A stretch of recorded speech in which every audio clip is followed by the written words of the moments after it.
vengo en representación del equipo número 7. El día de hoy, juntos, en colaboración, les daremos una presentación acerca del tema rechazo en trasplantes.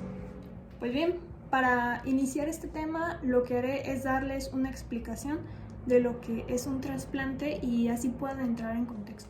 Pues bien, esta va a ser la implantación a un individuo receptor de un órgano ajeno, incluido como trasplante el injerto de tejidos tomados, pues ya sea por ejemplo del mismo órgano o de otro diferente. Ok, y para poder contextualizar un poquito más lo que ya les había mencionado, el injerto es un procedimiento quirúrgico en donde se va a trasladar una parte del tejido de un cuerpo a otro. Esto sin riego sanguíneo con él. Y bueno, siguiendo lo que sería su definición, también tenemos lo que es su finalidad. Su finalidad, por ejemplo, podría ser el tratar de reparar la pérdida de algunas sustancias que llegamos a producir o reemplazar un área que ha sido lesionada o que está lesionada. Incluso muchas veces también lo hacen con la finalidad de solucionar algún problema estético. Pues bien, ¿cuáles van a ser las causas de esto? Pues como ya sabemos, el sistema inmune de nuestro cuerpo generalmente lo que hace es protegernos de sustancias que pueden llegar a ser nocivas para nuestra salud, como lo que serían microorganismos, toxinas e incluso algunas células cancerígenas. Entonces, por ejemplo, cuando una persona recibe un órgano de alguien más durante una cirugía de trasplante, el sistema inmune lo que podría hacer o causar es reconocerlo como que es extraño. Y pues esto se debe primordialmente a que el sistema inmunitario de la persona, ¿qué va a hacer? Detectar que esos antígenos, los antígenos de las células de ese órgano son diferentes o no son compatibles.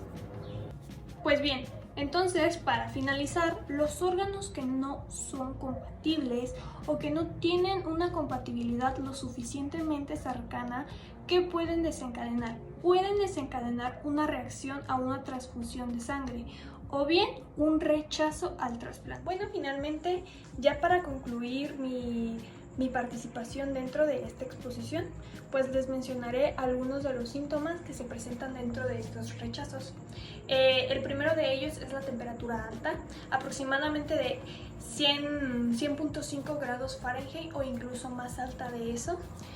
También pues la creatinina alta, sobre todo en las pruebas de laboratorio de la función renal, hinchazón, sensibilidad en el lugar del trasplante, sangre en la orina, disminución de la producción de orina, aumento de peso o hinchazón.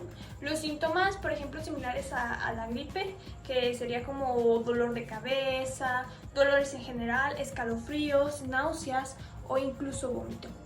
Y pues también se debe de mencionar que es necesario acudir con un especialista, pues también puede ser la opción que no se presente ningún síntoma en absoluto. Ahora los dejo con mi compañero Pedro, el cual les explicará los tipos de rechazo que existen, o sobre todo los principales. Existen tres tipos fundamentales de rechazo y en trasplantes es el rechazo hiperagudo, el agudo, el crónico. El rechazo hiperagudo ocurre en individuos previamente sensibilizados. Este rechazo ocurre en minutos o horas, pero es un periodo muy corto de tiempo. Ocurre porque hay anticuerpos circulando. Un ejemplo podrían ser las mujeres embarazadas. Después está el rechazo agudo, que a diferencia del otro, ocurre días después de que se haya efectuado el trasplante y se produce porque se ponen en marcha los mecanismos de inmunidad tumoral y celular. Esto tiene que ver con el complejo mayor de histocompatibilidad, que lo analizamos anteriormente. Y finalmente está el rechazo crónico, que como su nombre lo indica ocurrirá mucho después de que el trasplante se haya efectuado, y este ocurre porque los tratamientos normalmente porque los tratamientos de inmunosupresión fallan, y entonces se rechaza el trasplante. Y sería todo. ¿Qué ocasiona el rechazo? Reacciones mediadas por los linfocitos T. El rechazo celular se ha debido a la diferencia de alelos de los anticuerpos leucocitarios. El linfocito T detecta los antígenos del donante, ya sea por vía directa o por vía indirecta. Reacciones mediadas por los anticuerpos. Rechazo moral. Se produce un rechazo hiperagudo por la presencia de anticuerpos y leucocitos preformados circulando en la zona del trasplante, atacando los antígenos del donante. Reacciones mediadas por los linfocitos T. Vía directa. Los linfocitos T detectan las moléculas de células progenitoras humanas en la superficie de la CPA del donante. Los linfocitos T entran en contacto con estas cuando pasan por los ganglios linfáticos. Vía indirecta. Los linfocitos T reconocen las moléculas de CPH de células progenitoras humanas cuando la CPA del receptor las presenta, una vez que los antígenos del donante hayan sido presentados y capturados. En la vía directa, los linfocitos T reconocen los antígenos del donante después de la presentación por la CPA del receptor, debido a la captación por las moléculas extrañas procedentes de los tejidos del injerto. Los linfocitos CD4 se diferencian en linfocitos CD4 activados y desencadenan una reacción de hipersensibilidad retardada, produciendo citocinas como interferones para las células mononucleares, las cuales van a atacar las células del injerto, mientras que estimulan a los linfocitos B para que se diferencien en células plasmáticas y produzcan anticuerpos específicos, los cuales igual se van a dedicar a atacar las células del donante. En este caso, los linfocitos CD4 no pueden destruir ni reconocer, porque reconocen que los antígenos ya fueron presentados por la CPA, así que no participan en esta vía. Esta es la vía indirecta. El procedimiento de vía directa. El linfocito T del receptor reconoce las moléculas de CPH del donante en la superficie de la CPA del injerto. Esto cuando la CPA del donante circula por los ganglios linfáticos. Los linfocitos CD8 reconocen las moléculas de clase 1 y se diferencian en linfocitos citotóxicos activados, los cuales destruyen las células del injerto, ya sean la de los vasos sanguíneos o la de los tejidos, mientras que los linfocitos CD4 reconocen las moléculas de clase 2 y se diferencian en linfocitos CD4 activados y desencadenan una reacción de hipersensibilidad retardada, lo que lleva a que produzcan citocinas para las células mononucleares, las cuales se van a dedicar a atacar las células del injerto. Este sería el procedimiento de vía directa. Reacciones mediadas por los anticuerpos. Se presentan los anticuerpos y los leucocitos preformados contra los antígenos del donante. Las transfusiones sanguíneas pueden provocar presensibilidad, ya que en algunos casos la sangre contiene HLA, anticuerpos leucocitarios humanos, pero con la práctica actual se mejoró la detección de anticuerpos, así que el rechazo agudo ya no es un proceso clínico significativo. Los injertos renales, que es el trasplante de un riñón en un paciente con enfermedad renal avanzada. Los riñones fueron los primeros órganos que se trasplantaron y se han trasplantado más órganos de riñón que de otros. La mayor parte de los conocimientos acerca de los aspectos clínicos y anatomopatológicos del trasplante de órganos se basan en estudios de injertos renales. Un injerto es el trasplante de órgano o células de un individuo a otro individuo.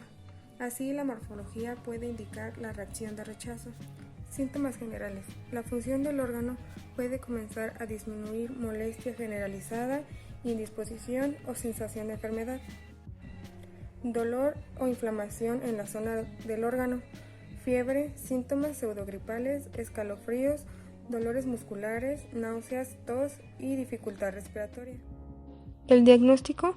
Los signos de que el órgano no está funcionando bien incluyen hiperglucemia en el trasplante de páncreas, disminución de la diuresis en el trasplante de riñón, dificultad respiratoria y menos capacidad para el ejercicio en el trasplante de corazón o de pulmón, piel de color amarillo y sangrado fácil en el trasplante de hígado. Continuando con la valoración de un rechazo trasplante, se emplea la biopsia, la cual nos ayuda a inspeccionar un rechazo. Igualmente se evalúa con métodos imagenológicos, como lo es la tomografía computarizada abdominal, que dispone de rayos X para recrear el área abdominal. Una radiografía del tórax va a ayudar a descartar algún daño cardíaco o pulmonar. Una cardiografía va a ayudar a crear imágenes por medio de ondas sonoras de cómo son las estructuras del corazón y del riñón. Igualmente se evalúa con métodos imagenológicos, como lo es la tomografía computarizada abdominal, que dispone de rayos X para recrear el área abdominal. Una radiografía del tórax va a ayudar a descartar algún daño cardíaco o pulmonar. Una cardiografía va a ayudar a crear imágenes por medio de ondas sonoras de cómo son las estructuras del corazón y del riñón. Otra alternativa es optar por realizar estudios de laboratorio. Si se tratase de un trasplante renal, se calcula el nitrógeno ureico en la sangre, la creatinina en la sangre, la purificación de la creatinina y la creatinina en la orina. Como tratamiento se inhibe la respuesta inmunitaria. La dosis y la medicación dependen del caso. Puede ser muy alta mientras se siga rechazando el tejido, pero probablemente disminuya. Además, la inhibición de la respuesta inmunitaria puede prevenir un rechazo a trasplante. Los inmunosupresores más utilizados en la actualidad es la ciclosporina, que tiene acción como inmunosupresor. Tacrolimus o FK506 es similar a la ciclosporina, sin embargo resulta ser más eficaz y garantiza menos rechazo de trasplantes. La azatioprina ayuda a que no se rechacen los trasplantes y también a la supervivencia del paciente. Y la prednisona, un fármaco corticosteroide que actúa como inmunosupresor. Recapitulando, el rechazo a trasplantes ocurre cuando el sistema inmunitario produce anticuerpos que se disponen a atacar al nuevo órgano. Esto se verá reflejado en alguna falla orgánica, molestia generalizada, indisposición o sensación de enfermedad, y dependiendo de la manera y el tiempo, será un rechazo hiperagudo, agudo o crónico. Por ello se valora con una biopsia al tejido trasplantado o con una prueba de laboratorio. Después el tratamiento consiste en inhibir la respuesta inmunitaria y verificar que el órgano trasplantado funcione de manera apropiada. Finalmente, se puede prevenir el rechazo a un trasplante haciendo ejercicio, comiendo saludable y acudiendo al médico.